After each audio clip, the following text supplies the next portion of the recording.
एक और बड़ी खबर से रूबरू कराएं। एनडीए और जेडीएस में गठबंधन हो गया है।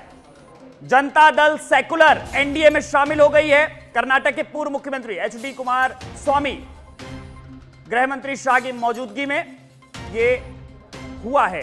तो एनडीए और जेडीएस में गठबंधन हो गया है। जनता दल सेकुलर और जनता दल सेकुलर अब एनडीए गठबंधन का हिस्सा है। ये बड़ी खबर आपको बता रहे हैं। जेडीएस और एनडीए में गठबंधन हो गया है और ये JDS party Janata Dal secular पूर्व हमारे साथ सहयोगी राजीव तिवारी फोन लाइन पर जुड़े। राजीव, जेडीएस अब एनडीए में शामिल हुई है तो कहीं ना कहीं कर्नाटक में असर देखने को भी मिलेगा और देश में भी एक मैसेज जाएगा।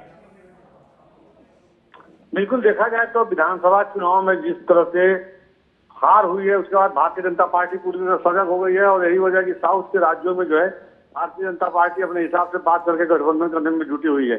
इसी क्रम में जेडीएस का एनडीए में शामिल होना माना जा रहा है। बहुत पहले जो है एक बयान आया था पूर्व प्रधानमंत्री एचडी देवेगौड़ा का, उसने साफ उन्होंने कहा था कि हमारी जो पार्टी है बीजेपी के साथ मिलकर लोकसभा के चुनाव लड़ेगी। कुछ सीटों को लेकर असमंजस की स्थिति सस्पेंस बना है तो उस पर से भी जल्दी पर्दा उठ जाएगा। कम से कम 5 सीट मांग रही है देवेगौड़ा की पार्टी। तो ऐसे में कुमारस्वामी जो कि पूर्व प्रधानमंत्री के बेटे हैं और पार्टी के जो है कहा जा सकता है कि करता जाता है, तो उनका क्या स्टैंड होता है यह महत्वपूर्ण होगा। सबसे बड़ी बात है कि इस तरह जहाँ लगातार कुंबा बढ़ाने की बात चल रही है पक्ष और विपक्ष में, जिस तरह बीजेपी जहाँ एनडीए की पार्टी की संख्या लोग बढ़ा रही है, वहीं इंडिया जो गठबंधन है वो भी संख्या बढ़ा रही है। तो यह एक बड़ी उपलब्धि है और साउथ में भारतीय जनता पार्टी को इससे बड़ी मजबूती मिल सकती है। जी राजीव, लेकिन दक्षिण में जिस तरह से एनडीए अपना कुनबा बढ़ा रही है और जेडीएस जैसी बड़ी पार्टी को शामिल किया है, पूर्व प्रधानमंत्री की पार्टी है, तो कहीं ना कहीं एक मैसेज तो साउथ में भी गया ही है।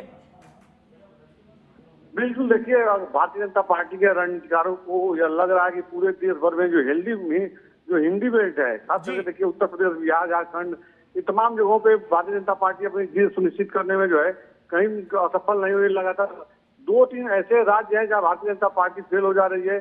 चाहे साउथ के राज्यों की बात कीजिए, कर्नाटक में जो हार मिली विधानसभा चुनाव में, बड़ी हार भारतीय जनता पार्टी उसे मानती है और लोकसभा चुनाव में गलती नहीं करना चाहती है।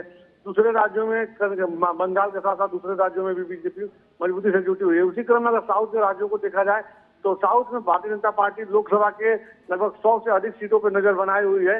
हालांकि तेलंगाना में देखिए चुनाव है, वहां भी मजबूती से जुटी हुई है, लेकिन लोकसभा चुनाव के मद्देनजर बहुत मजबूती से भारतीय जनता पार्टी काम कर रही है और इसी क्रम में जो है आने वाले समय में और पार्टियों को जो है एनडीए से जोड़ सकती है। जी बहुत बहुत शुक्रिया राजीव पूरी जानकारी के लिए। तो फिलहाल की सबसे बड़ी खबर कि एनडीए में जनता दल सेकुलर शामिल हो गई है, गठबंधन में शामिल हुई है और ये इस वक्त की सबसे बड़ी खबर है। पूर्व प्रधानमंत्री एचडी देवेगौड़ा की ये पार्टी है और अब ये एनडीए गठबंधन में शामिल हो गई है।